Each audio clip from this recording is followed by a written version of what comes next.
3장 4절에서 10절입니다. 그리스도께서 하나님 곧 우리 아버지의 뜻을 따라 이 악한 세대에서 우리를 건지시려고 우리 죄를 대속하기 위하여 자기 몸을 주셨으니 영광이 그에게 세세토록 있을지어다. 아멘. 그리스도의 은혜로 너희를 부르신 이를 이같이 속히 떠나 다른 복음을 따르는 것을 내가 이상하게 여기노라.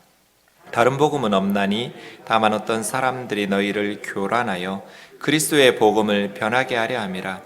그러나 우리나 혹은 하늘로부터 온 천사라도 우리가 너희에게 전한 복음 외에 다른 복음을 전하면 저주를 받을지어다.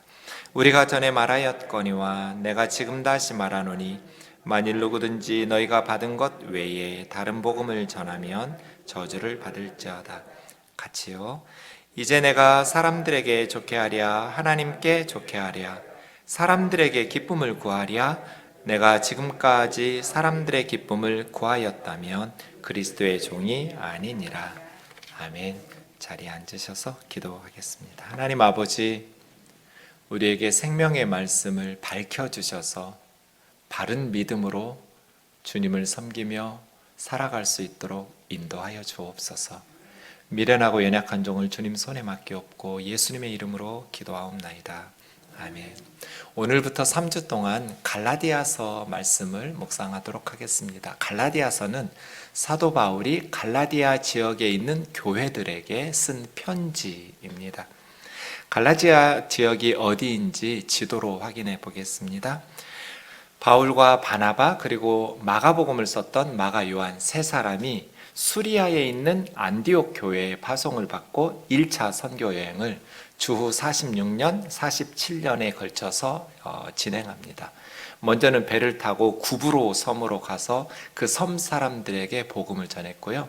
다시 북쪽으로 올라가서 지금 터키 지방인 갈라디아 지역의 교회들을 다니면서 지역들을 다니면서 복음을 전하고 교회들을 세워나가기 시작합니다.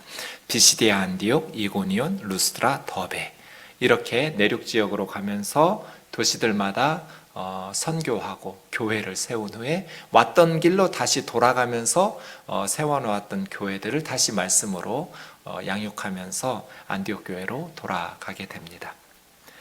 바울과 바나바 선교사들이 안디옥 교회로 돌아온 후에 갈라디아 지역 교회들에게 문제가 발생합니다. 거짓 선생들이 가만히 들어갔다고 그랬습니다. 사도들에게 당신들이 개척해서 세웠던 교회들에게 가서 우리가 말씀으로 양육하겠다고 알리거나 아니면 교회에 그렇게 보고하거나 이런 일 없이 은밀하게 살짝 바울과 바나바가 선교에서 세워놓았던 교회들에게 들어가서 거짓 교훈으로 교회 성도들을 교란시킨 것입니다. 오늘 본문 6절에서부터 좀 보겠습니다. 그리스도의 은혜로 너희를 부르신 이를 이같이 속히 떠나 다른 복음 따르는 것을 내가 이상하게 여기노라. 본문에 다른 복음이라는 말이 4번 나옵니다. 다른 복음이라는 말은 진짜 복음이 있는데 또 다른 복음이 있다는 뜻이 아닙니다. 바울과 바나바가 전해주었던 온전한 복음 외에 가짜 복음, 복음이 아닌 거짓 복음을 본문에서는 다른 복음이라고 말합니다. 46년, 47년에 걸쳐서 복음을 전하면서 처음으로 교회들이 세워졌습니다. 그런데 몇 년이 지난 것도 아니고 불과 몇 달 만에 갈라디아 교회들이 거짓 선생들의 교훈에 넘어가 버립니다. 그래서 다른 복음을 따르기 시작했습니다. 이것이 바울에게는 너무나 충격이었습니다. 왜냐하면 바울의 선교는 단순히 인간적인 가르침이 아니었습니다. 성령의 역사와 능력이 나타난 하나님의 선교 사역이었기 때문에 그렇게 하나님의 능력과 하나님의 기적의 역사들을 경험하면서 말씀을 배우고 그렇게 교회들이 세워졌는데 거짓 선생들에게 그렇게 속히 떠나서 이상한 거짓 선생들의 다른 복음을 따르고 있는 성도들의 모습이 바울에게는 충격이었습니다. 다른 복음은 없나니 다만 어떤 이들이 거짓 선생들이겠죠? 너희를 교란시켜서 신앙생활 잘하고 있는 성도들을 교란시켜서 예수 그리스도의 참된 복음을 변경시키려고 하는 것이다. 우리나 혹은 하늘로부터 온 천사라도 우리가 너희에게 전해주었던 그 복음, 우리가 너희에게 처음 가서 복음을 전해서 너희가 죄와 사망의 권세에서 하나님의 자녀로 구원받았는데, 우리가 처음 가서 전해주었던 그 복음 외에 우리가 또다시 가서 너희에게 처음 전해주었던 복음과 다른 내용의 복음을 전하거나, 아니면 하늘에서 내려온 천사라 할지라도 우리가 너희에게 전해주었던 복음 외에 다른 내용의 복음을 전한다면 그들은 저주를 받을지어다. 우리가 전에 말하였거니와 내가 지금 다시 말하노니. 그러니까 이것은 바울이 복음을 전하면서 여러 번 경고했어요. 다른 복음은 없다. 이것이 온전한, 예수님이 사도들을 통해서 우리에게 전해주었던 온전한 복음이다. 우리나 하늘에서 내려온 천사나 아니면 그 어떤 사람들이라고 할지라도 너희가 받은 것 외에, 우리가 전해주어서 너희가 듣고 믿었던 그 복음 외에 다른 복음을 전하면 저주를 받을지어다. 무서운 말이죠. 하나님의 저주를 선교사가 말한다라는 것은 굉장히 쉽지 않은 상황인 거예요. 저주를 받을지어다, 저주를 받을지어다 라고 말하는 가장 강력한 두 번의 반복한 저주를 쏟아부으면서 갈라디아 성도들에게 바울은 아주 강경한 어조로 권면하고 있습니다. 그 정도면 괜찮은 데가 아닙니다. 저주를 받을지어다. 저주를 받을지어다. 내가 사람들에게 좋게 하랴, 하나님께 좋게 하랴, 사람들에게 기쁨을 구하랴? 만일 내가 지금까지 사람들의 기쁨을 구하면서 선교했다면 나는 그리스도의 종이 아니다. 거짓 선생들은 바울이 사람들의 비위를 맞춰서 환심을 사서 많은 사람들을 교회로 끌어들이려고 할례와 율법을 제거한 거짓 복음을 전했다라고 주장하는 거예요. 이게 갈라디아 교회에 들어온 거짓 선생들의 주장이었어요. 너희가 구원을 받으려면 할례도 받고 모세 율법도 지켜야 되는데 너희들에게 그것을 요구하면 너희들이 싫어할 테니까 바울이 할례와 율법을 제거시키고 누구든지 예수 그리스도를 믿기만 하면 구원을 받는다는 거짓 복음을 전한 거야. 거짓 선생들에게 처음 들었던 갈라디아 교회 성도들이 놀라면서 이제 거짓 선생들의 교훈을 따르기 시작한 것이죠. 바울은 나는 사람들의 비위를 맞추려고 그리스도의 복음을 변질시키지 않았다. 내가 만약 사람들의 기쁨을 구하면서 지금까지 사역했다면 나는 그리스도의 종이 아니다. 하나님의 일꾼이 아니라는 거예요. 여기서 우리는 좀 이 갈라디아서가 쓰인 때가 언제인지 시기를 좀 생각해 볼 필요가 있습니다. 예수님이 주후 30년 봄에 십자가와 부활을 통해서 승천하셨습니다. 2, 3년 지난 후에 사도 바울이 다메섹으로 예수님을 믿는 사람들을 체포해서 가두려고 박해하려고 가다가 다메섹 도상에서 부활하신 예수님을 만나게 됩니다. 그때가 32년에서 34년경으로 추측됩니다. 사도 바울이 예수님을 만나고 기독교를 박해하는 자에서 기독교를 전파하는 선교사로, 특별히 다메섹 도상에서 주님께서는 사도 바울에게 내가 너를 이방인들에게 복음을 전하기 위해서 택한 그릇이라고 말씀하셔서 바울은 이방인 선교사가 되기로 헌신하면서 복음을 받은 바울이 자기 고향 길리기아 다소나 다메섹 근처 또는 아라비아 지역에서 복음을 전합니다. 그러다가 안디옥 교회에 성도들이 늘어나기 시작합니다. 지금 이스라엘 북쪽에 있는 시리아의 안디옥에서, 거기서 처음으로 크리스찬이라는 단어가 사용되기 시작했고요. 예루살렘 교회는 안디옥 교회에 믿는 자들이 많아진다는 소식을 듣고 바나바라는 사람을 파송합니다. 그래서 바나바가 안디옥에서 사역하고 있을 때 다소에 있던 사도 바울을 같이 동역하자고 안디옥 교회로 부릅니다. 몇 년 동안 많은 역사들이 나타나면서 안디옥 교회가 든든하게 세워지자 이제 하나님께서는 바나바와 바울을 외국에 선교사로 파송하도록 안디옥 교회에 말씀하십니다. 안디옥 교회는 순종하면서 바나바와 바울이라는 자기 교회에 가장 필요한 두 사람을 선교사로 파송해서 좀 전에 우리가 지도에서 본 것처럼 바울과 바나바가 마가 요한이라는 청년을 데리고 세 사람이 선교를 떠나게 된 것입니다. 그래서 갈라디아 지역에 교회들이 처음으로 세워졌죠. 그런데 본문 6절에서 너무나 속히 빨리 떠나서 다른 복음 따르고 있다라고 바울이 놀랍게 여기고 이상하게 충격을 받았던 이 사건이 바로 이어서 일어납니다. 우리가 갈라디아서를 48년경에 바울과 바나바가 예루살렘 사도회의 가기 전에 써서 보낸 편지로 추측합니다. 왜냐하면 49년에 예루살렘에 매우 중요한 사도회의가 열립니다. 그 내용은 사도행전 15장에 기록되어 있습니다. 초대교회의 매우 중요한 결정을 사도들이 49년에 내립니다. 갈라디아서에서 다루고 있는 문제는 예루살렘 사도회의에서 다루어진 동일한 내용이었습니다.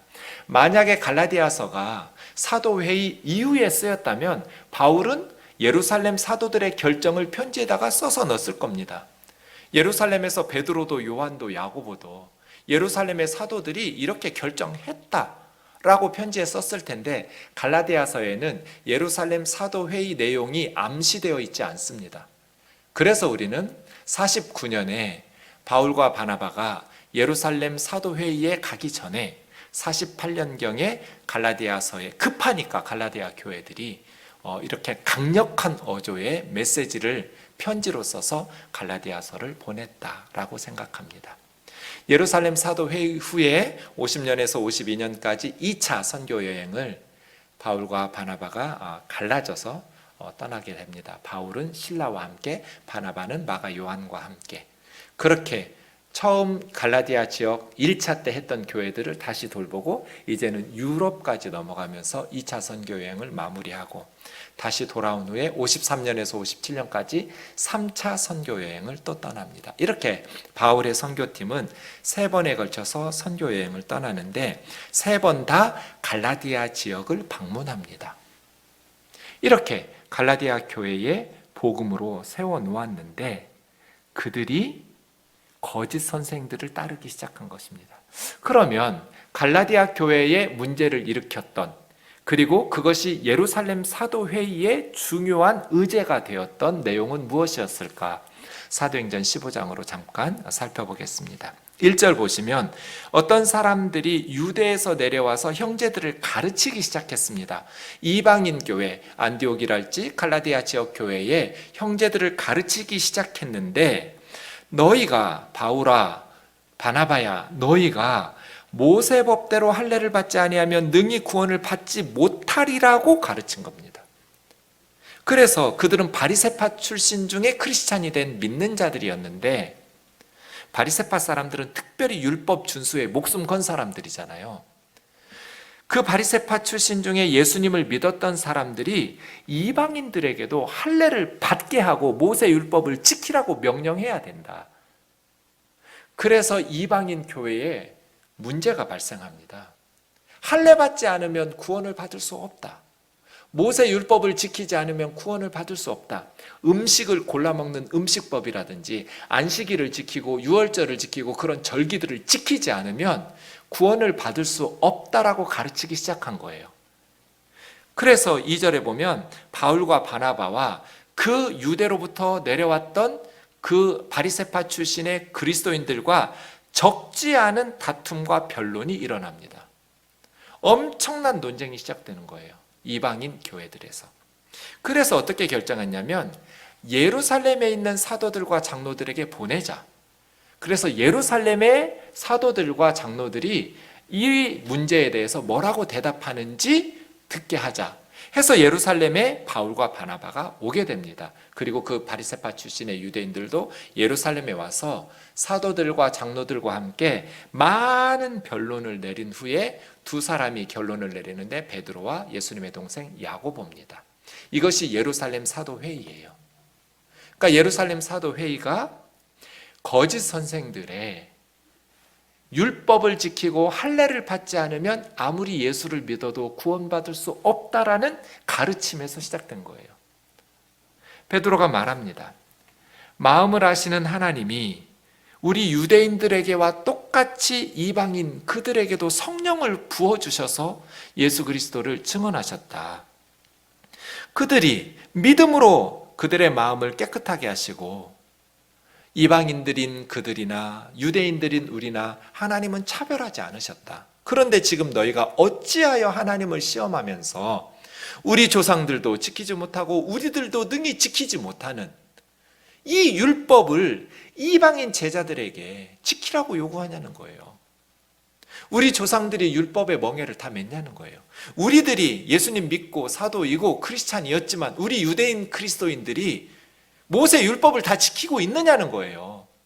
우리도 지키지 못하는 멍에를 왜 이방인 형제 자매들에게 우리와 동일한 성령을 부어주시고 우리와 동일한 믿음으로 말미암아 그들을 깨끗하게 하신 하나님의 역사를 시험하면서 그들을 힘들게 하냐는 거예요. 우리는 그들이 우리와 동일하게 주 예수 그리스도의 은혜로 말미암아 구원을 받는 줄 믿노라. 이게 예루살렘 사도회의의 결론이에요. 많은 논쟁과 변론 후에 베드로와 야고보가 이렇게 결론을 내려요. 이방인들도 우리 유대인들과 동일한 성령으로, 동일한 복음으로, 동일한 주 예수 그리스도의 은혜를, 복음을 믿음으로 깨끗하게 된다. 예수 그리스도의 은혜로 우리가 구원받는데 왜 거기다가 할례를 덧붙이고 율법 조항을 지키라고 요구하냐는 거예요. 우리 조상들도 못 지키고 우리들도 다 지키지 못하는 율법을 지켜야만 구원을 받는다라고 왜 우리 자매 형제들에게 부당한 요구를 하느냐. 이것이 갈라디아서에서 다루고 있는 주제입니다. 그럼 갈라디아서의 주제는 뭐예요? 다른 복음은 없다는 거예요. 복음은 조금만 변경시켜도 아무짝에 쓸모없는 복음이 돼요. 더 이상 복음이 아니니까요. 예나 지금이나 다른 복음은 없어요. 갈라디아서는 우리에게 오직 참된 복음은 사도들이 우리에게 전해주었던 예수 그리스도를 믿음으로 말미암아 구원받는다는 것이다 하는 거예요. 그럼 참된 복음은 뭐예요? 오늘 보면 4절과 5절에 나와 있어요. 참된 복음은 뭐냐? 그리스도께서 하나님 곧 우리 아버지의 뜻을 따라 이 악한 세대에서 우리를 건지시려고 우리 죄를 대속하기 위하여 자기 몸을 주셨다. 그에게 영광이 세세토록 있을지어다. 이게 복음이에요. 여기에 무엇도 추가시키면 안 돼요. 이것에 무엇도 변경시키면 안 돼요. 할례를 추가시켜도 안 되고 모세 율법 준수를 추가시켜도 안 되고 안식일을 지켜야 된다, 유월절을 지켜야 된다. 아니요. 이단들이 토요일이 안식일이니까 안식일을 지키지 않으면 구원받을 수 없다라고 가르치는데 그건 거짓 복음이에요. 갈라디아서에서도 날과 달과 절기를 삼가 지키면서 구원받을 수 있다라고 가르치는 것은 거짓 복음이라고. 그런데 지금까지도 계속해서 이 참 복음에 변경을 시도하고 추가하기를 시도해요. 참된 복음은 그리스도께서 하나님 아버지의 뜻에 따라 된 거거든요. 사람들이 요청한 것도 아니에요. 사람들이 부탁하거나 고안해낸 것도 아니에요. 하나님의 계획이었고 하나님의 뜻이었어요. 이 악한 세상에서 죄와 사망이 다스리고 있는, 그래서 멸망의 길을 걷고 있는 이 악한 세대에서 우리를 건지시려고, 이 건지신다라는 동사가 기독교와 다른 모든 종교의 차이점이에요. 다른 모든 종교는 건지는 게 없어요. 그냥 가르쳐 주는 거죠. 불교니 힌두교니 이슬람교니 유대교니 할 것 없이 모든 종교는 다 가르치기만 하지 건져주진 않아요. 그런데 여러분, 태평양에 빠져 죽어가는 사람에게 살 수 있는 법을 가르쳐 준다고 해서 그 사람 살 수 있어요? 건져줘야 살죠. 이게 좀 힘들긴 한데 비행기로도 몇 시간을 가야 되는 거리이긴 한데 네가 지치지 않고 굶어 죽지 않고 헤엄쳐가지고 그 육지까지 간다면 살 수 있지? 이렇게 가르쳐 준다고 그래서 태평양에 빠진 사람이 살 수 있냐고요. 건져주지 않으면. 그 가르친다라는 것이 선행을 하면서 살아라. 진리를 터득하고 득도해라. 종교적 계명을 지켜라. 이런 것들이잖아요. 다 건져주지는 않아요. 스스로 착하게 살든지 진리를 터득하든지 종교적인 계명. 유대교와 우리 기독교는 똑같이 한 글자도 다르지 않은 구약 성경을 믿어요. 똑같이. 그런데 유대교는 건져주는 예수님이 없어요. 자기 스스로 구약의 율법을 지켜서 구원받는다고, 모두가 다 자력으로 구원받는다고 주장해요. 세상의 종교는 가르쳐 주기만 해요. 자력 구원이죠. 구원은 스스로 받는 거예요. 천당을 가든지 극락 왕생을 하든지 다 본인이 진리를 터득해서 득도하든지 착하게 살든지 종교적인 계율을 지키든지 자력으로 구원받도록 가르치죠. 그런데 기독교만 달라요. 착하게 살아야 된다고 해서 우리가 착하게 살아지나요? 죄를 안 짓나요? 하나님의 말씀이 우리에게 가르쳐진다고 해서 우리가 그 말씀대로 살고 있나요? 베드로가 좀 전에 말한 것처럼 우리 조상들도 지지 못하고 우리들도 능히 지지 못하는 무거운 멍에, 이게 모세율법이잖아요. 그래서 그리스도께서 우리를 건져주시려고 오신 거죠. 건져주시려고. 우리 죄를 대속하기 위하여 자기 몸을 십자가에 내어주셨으니. 어떻게 건져주셨어요? 우리 죄를 대신해서 하나님의 심판을 받으신 거잖아요. 죄는 세상에서도 벌금을 내든지 감옥에 가든지 벌을 받아야 해결이 돼요. 우리 죄가 하나님 앞에서 어떻게 용서받을 수 있을까요? 하나님께서 너는 예쁘니까, 너는 똑똑하니까 그냥 너의 죄는 없는 걸로 해줄게, 천국에서 같이 살자. 이건 의로우신 재판장이 아니에요. 하나님은 모든 사람들에게 죄 지은 만큼 심판하시는 분이에요. 그런데 성경은 모든 사람이 죄를 범하였으며 하나님의 영광에 이르지 못한다고 말해요. 죄 없는 사람이 하나도 없어요. 다 태평양 한가운데 빠진 거예요. 그런데 종교들이 가르쳐요. 비행기로 몇 시간 가는 거리이긴 한데 그렇게 살면 구원받을 수는 있어. 여러분, 득도했다는 스님 보신 적 있어요? 진리를 터득했다는 스님 아무도 없어요. 가르쳐는 주는데 건져주지는 않아요. 그런데 우리 주 예수 그리스도께서 아버지 하나님의 뜻을 따라 우리를 이 악한 세상에서 건지시려고 자기 몸을, 우리 죄를 대신해서 십자가에 벌거벗은 몸으로 못 박혀 죽임 당해서 우리 죄를 하나님이 우리에게 요구하셔야 될 죄값을 예수님이 대신 갚았다는 거잖아요.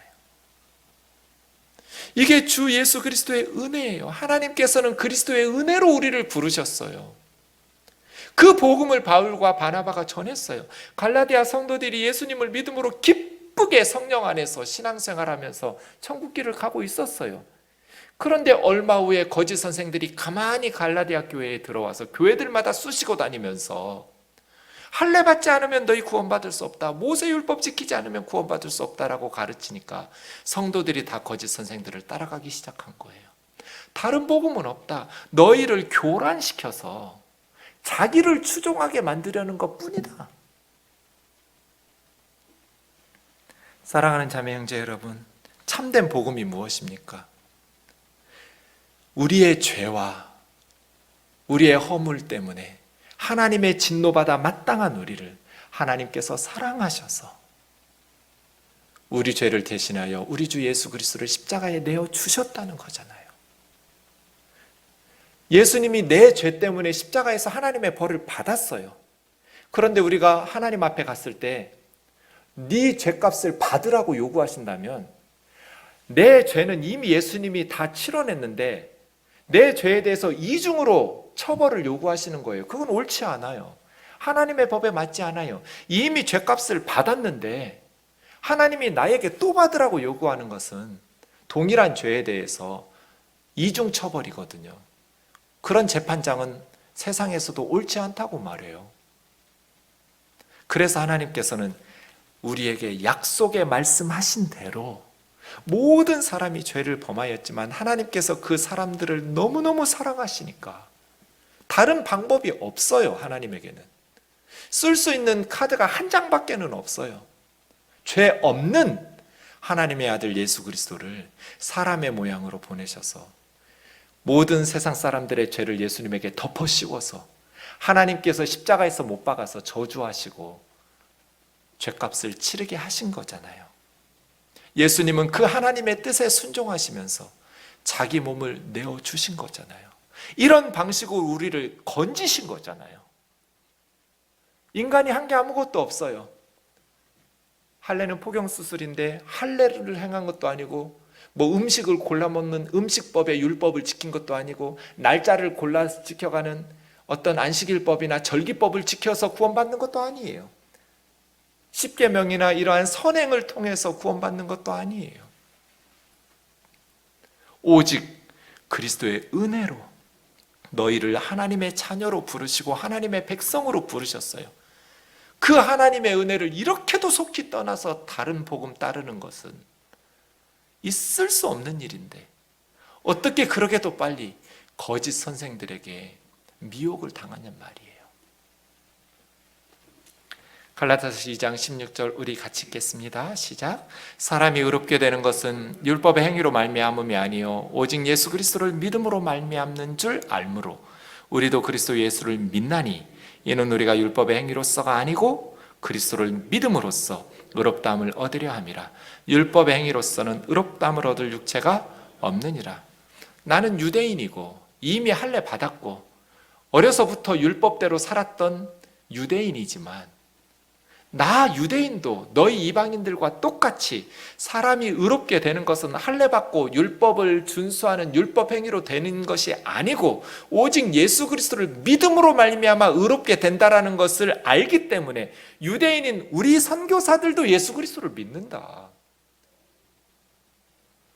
그리스도를 믿음으로 의롭다함을 얻어서 하나님의 자녀가 되기 때문에 유대인이나 이방인이나 동일한 믿음으로 예수 그리스도를 믿고 있는데 왜 너희는 예수 그리스도를 믿는 은혜의 복음 외에 할례와 율법을 추가시켜서 구원의 조건으로 만드냔 말이에요. 율법의 행위로서는 의롭다함을 얻을 육체가 없느니라. 자꾸 이 복음 외에 다른 것을 붙여요. 그렇게 봉사 안 하면 구원받을 수 있겠냐? 전도 안 하고 구원받을 수 있겠냐? 헌금 안 하고 구원받을 수 있겠냐? 구원의 조건에 자꾸 다른 것들을 붙여놔요. 아니요. 우리가 죄사함 받고 의롭다함을 얻는 것은 오직 예수 그리스도를 믿음으로 말미암아 돼요. 이 복음에 조금만 변경시키고 추가하면 그것은 아무짝에 쓸모없는 가짜 복음이 돼버려요. 더 이상 복음이 아니에요. 이 말씀을 지금 우리 상황에서 어떻게 적용할 수 있을까요? 우리 교회를 중심으로 한국 사회를 어지럽히는 대표적인 이단들이 4곳이 있습니다. 우리 교회 바로 옆에 과천에 가면 신천지가 있습니다. 신천지의 본부가 있어요. 양재역에 가면 안상홍과 장길자를 교주로 믿는 하나님의 교회가 있습니다. 그리고 양재동에 박옥수의 구원파가 있고 구원파는 3개가 있는데요.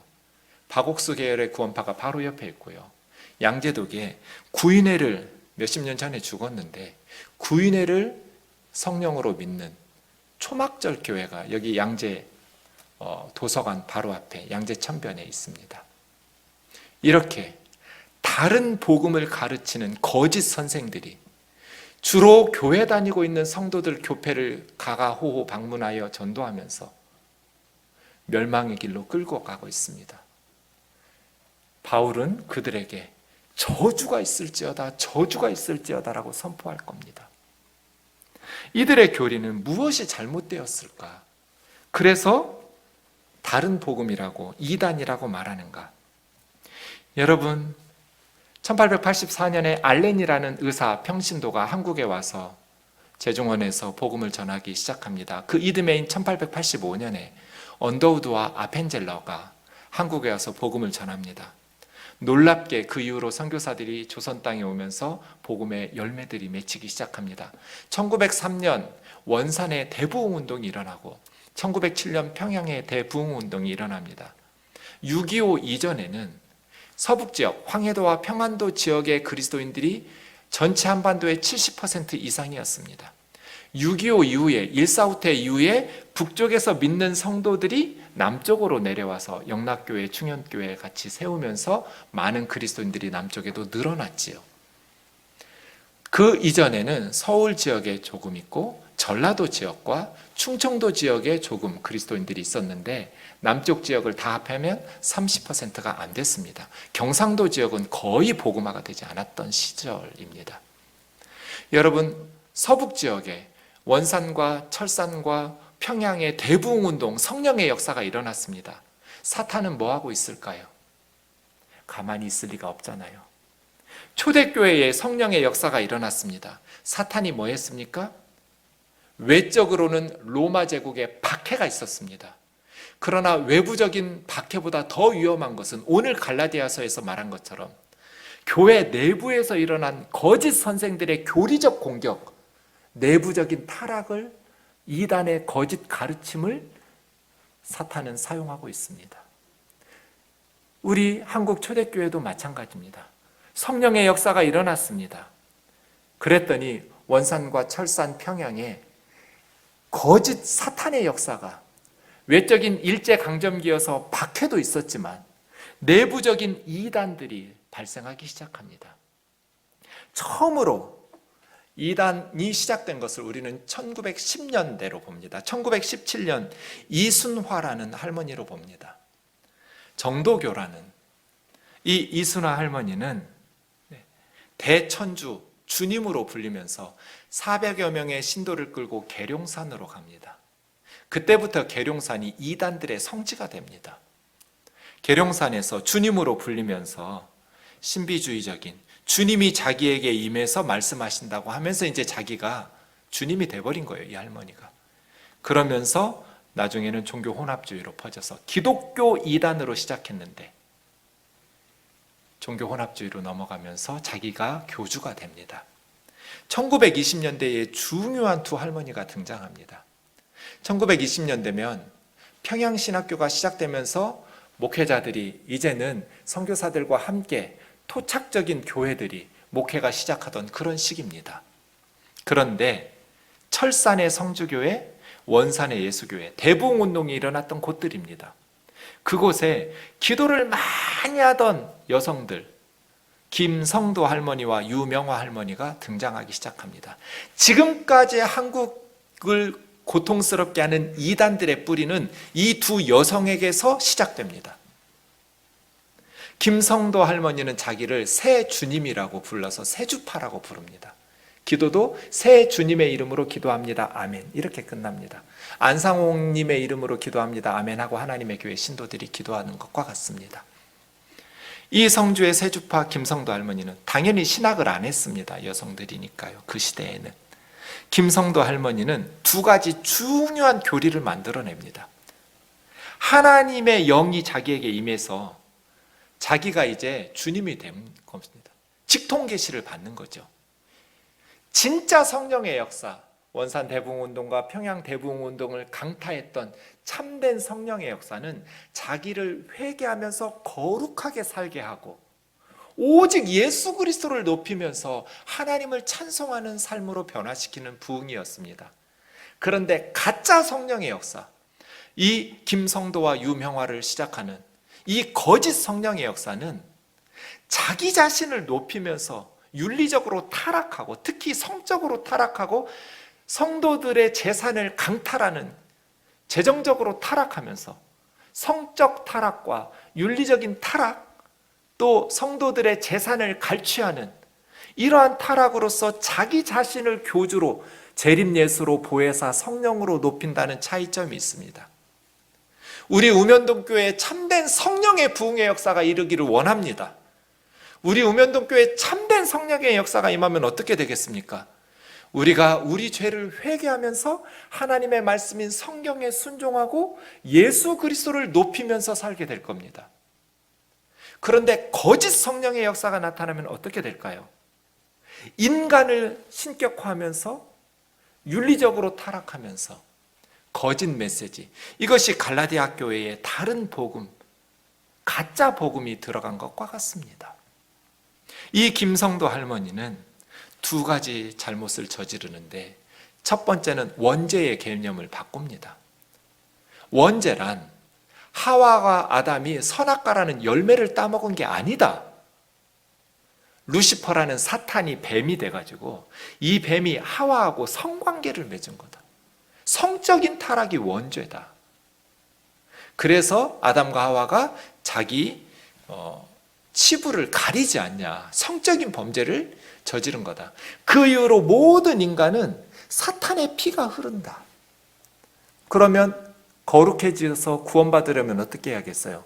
그 사탄의 피를 교체해야겠죠. 영적인 몸으로 영체 교환이라고 합니다. 이것이 피가름, 피를 갈라준다는 겁니다. 피가름의 교리입니다.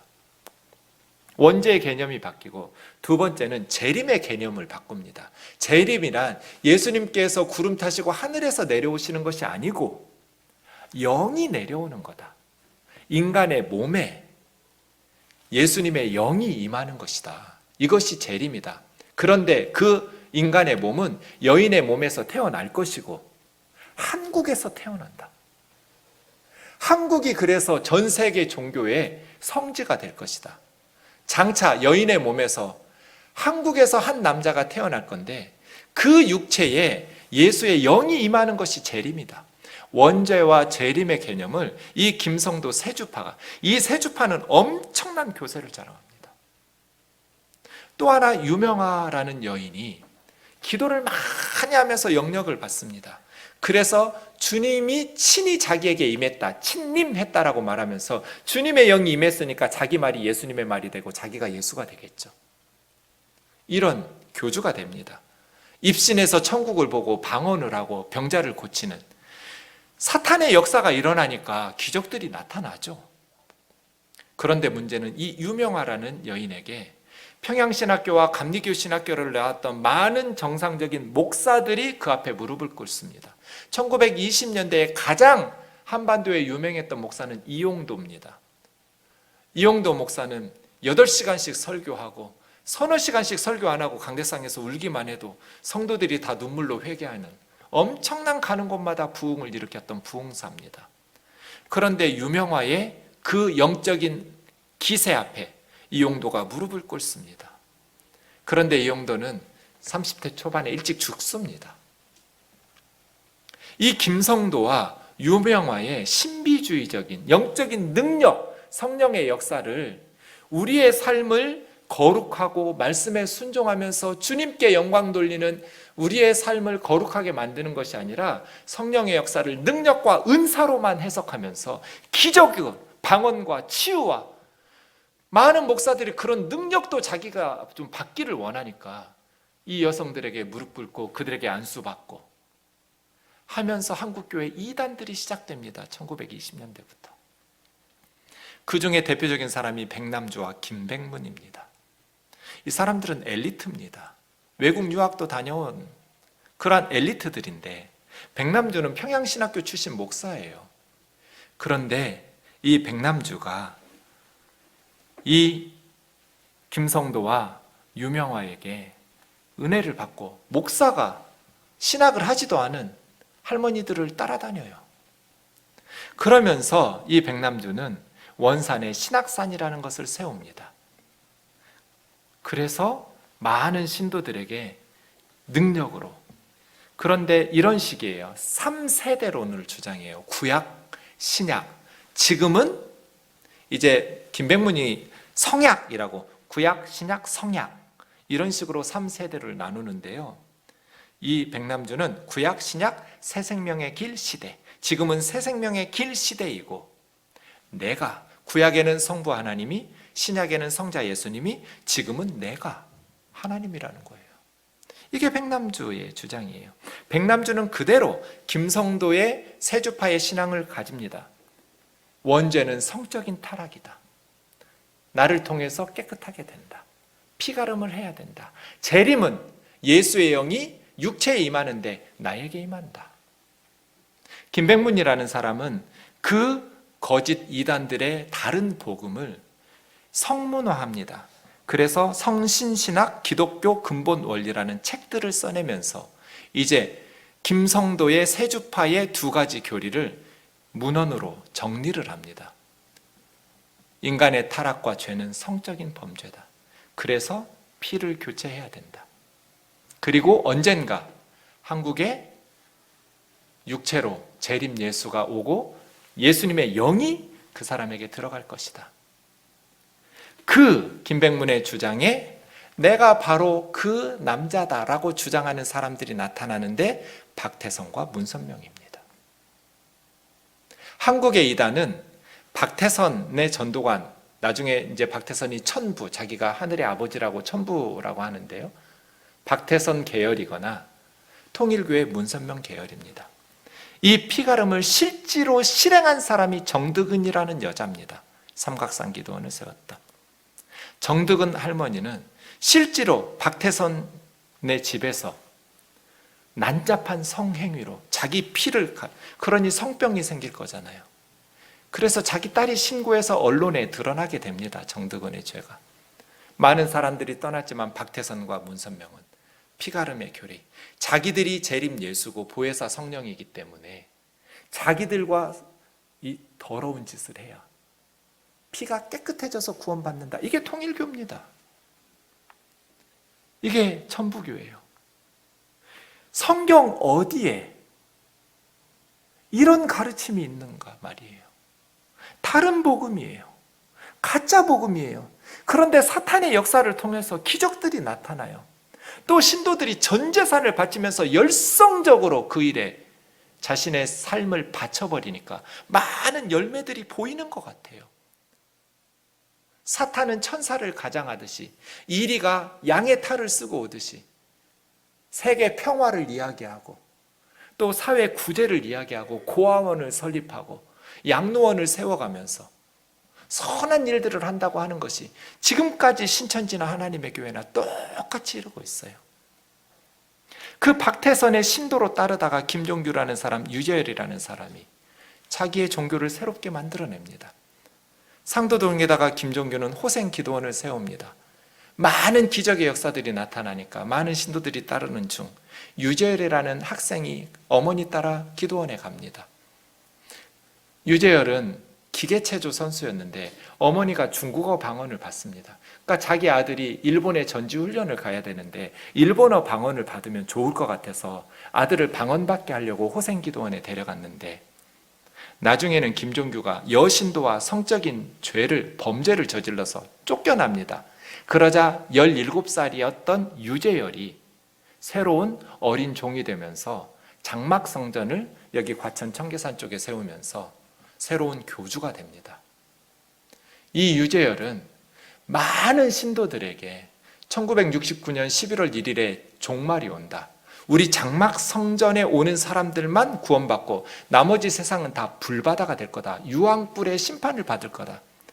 많은 신도들이 장막성전으로 모든 재산을 다 정리하고 장막성전으로 들어옵니다.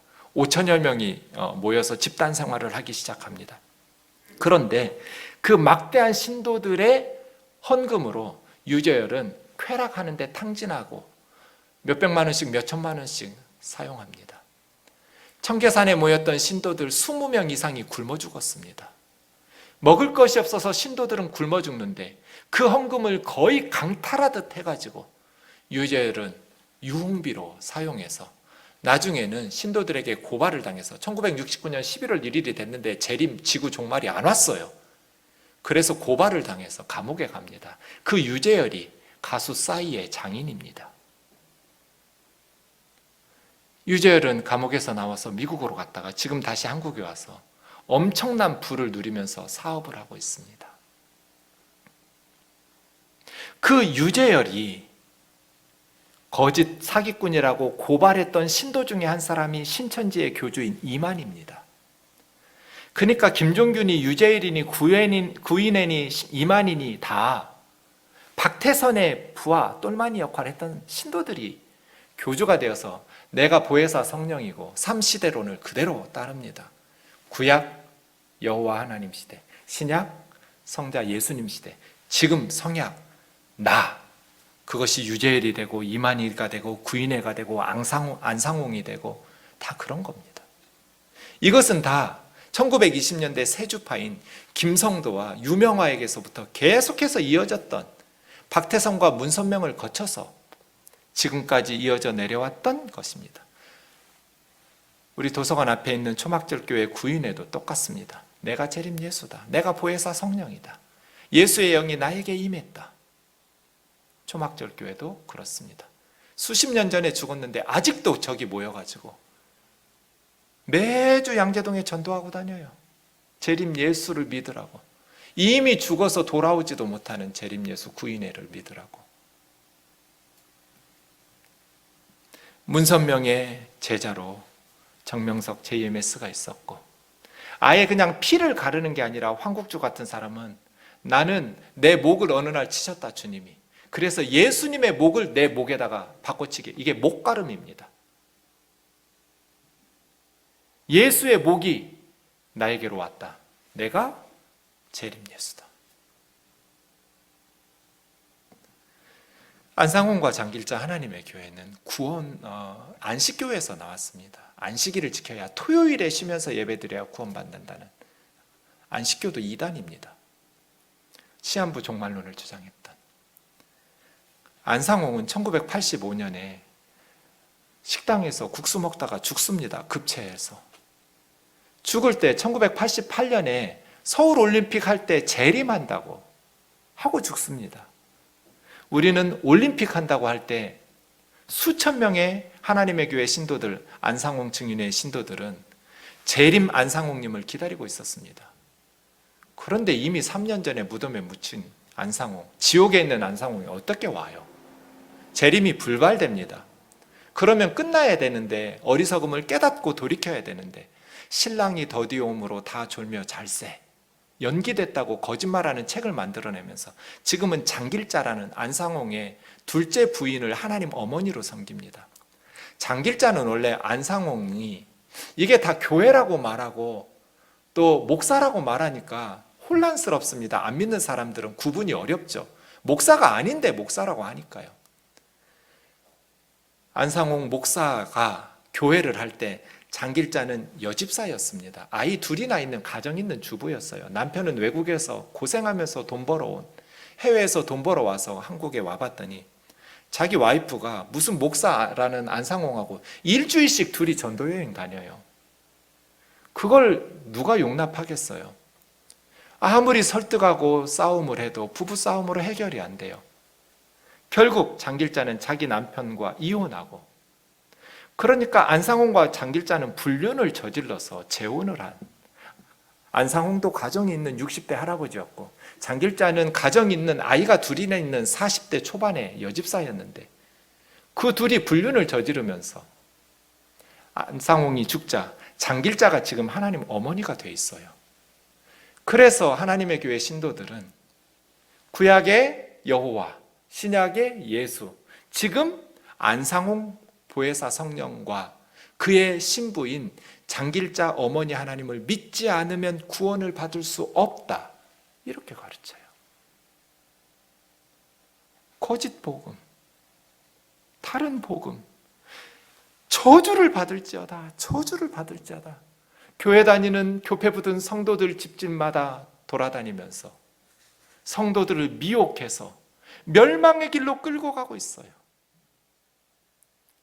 구원파는 1961년에 네덜란드 선교사인 글라스 선교사와 미국의 딕 욕이라는 선교사가 와서 대구 지역 중심으로 거짓 복음을 가르치는 이단적 사상에 근거합니다. 권신찬이라는 사람이 이 선교사들에게 영향을 받아서 구원파에 빠집니다. 권신찬의 사위가 유병원입니다. 세월호 사건, 세모스크발른 사건의 유병원이 권신찬의 사위입니다. 그리고 이 구원파에는 이요한파, 많은 연예인들이 이 이요한의 교회를 다니고 있습니다. 그리고 양재동에 있는 기쁜 소식 선교회 박옥수파입니다. 이 구원파의 주장은 자세한 것들이 조금씩은 다르지만 동일한 것들이 있습니다. 구원파의 특징은 우리가 구원받은 특정 시기가 있다는 겁니다. 육신의 출생의 생일을 알듯이 영혼의 출생의 생일을 알아야 구원받은 자이다. 몇 년, 몇 월, 몇 시에 구원받았느냐. 당신 언제 구원받았느냐고. 몇 년도, 몇 월, 며칠, 몇 시에 구원받았느냐고. 그거 모르면 구원받은 게 아니에요. 그리고 구원파는 우리가 구원을 받고 죄사함을 받았기 때문에 회개하면 안 된다는 거예요. 우리 죄가 다 용서받은 사람이기 때문에 한국 교회 목사들은 성경을 몰라서 그러는데 성경을 바르게 하는 우리의 가르침을 통해서 구원을 받아라. 깨달음을 통해서 구원을 받아라. 죄인이라고 고백하면 지옥에 간다. 회개하면 구원받지 못한다. 그래서 구원파 사람들은 주기도문을 안 해요. 왜요? 주기도문에는 우리가 다른 사람의 죄를 잘못한 것을 용서한 것처럼 우리 죄를 용서해달라고 맨날 기도하기 때문이에요. 자기들의 교리와 맞지 않기 때문에 예수님이 이렇게 기도하라고 성경에 써놨어도 구원파는 주기도문을 안 해요. 자기들 교리에 맞지 않으니까요. 다른 복음이에요. 박옥수는 중학교도 졸업하지 못한 중퇴예요. 중학교 중퇴. 그런데 목사라고 그래요. 신학을 한 적이 없어요. 박옥수는 디교 선교사가 자기에게 목사 안수를 주었대요. 근데 디교 선교사는 나는 박옥수에게 목사 안수를 준 적이 없다고 말해요. 누구 말이 옳을까요? 그러면서 한국교회 목사들은 성경을 모른다. 기존 교회 다니면 구원을 받을 수 없다. 라고 하면서 많은 성도들을 미혹하죠.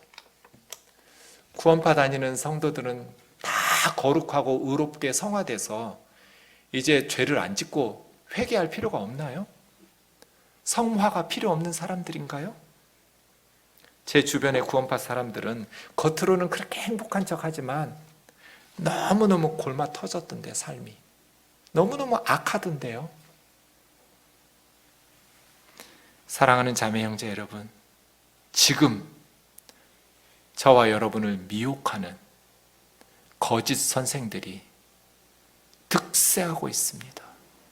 어제 오늘의 이야기가 아닙니다. 한국 교회도 초대교회에서부터 이순화 할머니에서부터 1910년대부터 성령의 이름으로 성경을 변질시켜가면서 자신을 재림 예수요, 자신의 육체에 하나님의 영이 임했다고. 이만희는 그래서 육체적으로 죽으면 안 돼요. 예수님의 영이 자기 육체에 임해야 하기 때문에 영육 합일교리가 있어요. 신천지에는. 근데 90이 다 돼가요. 곧 죽을 거예요. 그런데 수십만 명의 신도들이 따르고 추종하고 있어요. 왜 그럴까요? 돈 때문이에요. 돈. 교주들이 왜 그런 거짓 메시지를 저지를까요? 자기들은 지옥을 안 믿어요. 하나님을 안 믿어요. 그러니까 사람들을 거짓말로 속여서 자기를 보혜사 성령이라고 재림 예수라고 사기치면서 부귀영화를 누리는 거예요. 엄청난 돈을 긁어 모으고 있는 거예요. 시한부 종말론인데 유병언이도 그렇고 구원파뿐 아니라 대부분 이단들이, 신천지도 그래요. 곧 종말이 온대요. 우리 시대에 종말이 오고 얼마 안 남았대요. 근데 왜 그렇게 많은 부동산을 구입하는 거예요? 하나님의 교회는 전국의 교회들을 사들이고 있어요.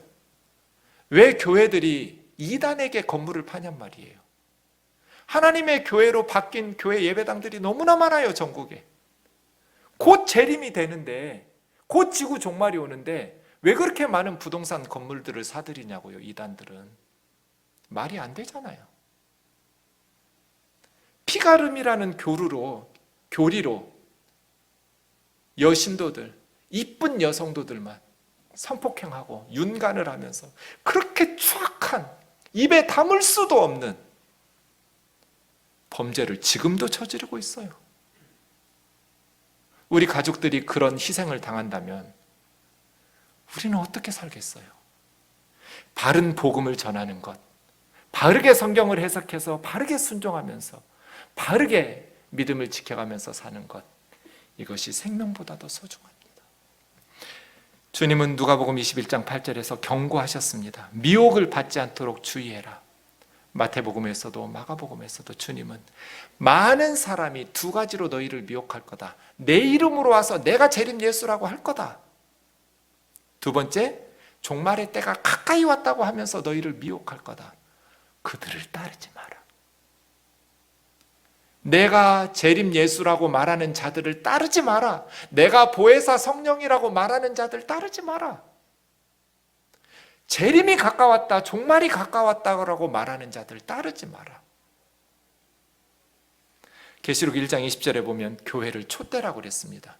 촛대는 빛을 밝히는 도구가 아닙니다. 빛을 떠받들어주는 도구입니다. 교회에서 목사가 생명을 구할 수 있는 게 아닙니다. 예수 그리스도의 복음이 예수 그리스도의 생명과 예수 그리스도가 빛입니다. 그 복음을 조금이라도 변경시키면 더 이상 그 교회는 생명의 공동체로 구원의 방주 역할을 할 수가 없습니다. 촛대가 아니니까요. 우리 우면동 교회가 영원히 성경에서 예수님이 사도들을 통해서 우리에게 전해주었던 성경적 복음, 사도적 복음을 한 글자도 변화시키지 말고 우리에게 물려주었던 성경적인 복음을 그대로 가르치고 전수하는 교회, 그런 촛대가 되기를 원합니다. 이것이 세상의 어둠을 밝히는 빛입니다. 오늘 본문 7절 8절 다시 읽고 마치겠습니다. 다른 복음은 없나니 다만 어떤 사람들이 너희를 교란하여 그리스도의 복음을 변하게 하려 함이라. 그러나 우리나 혹은 하늘로부터 온 천사라도 우리가 너희에게 전한 복음 외에 다른 복음을 전하면 저주를 받을지어다. 아멘. 찬양하겠습니다.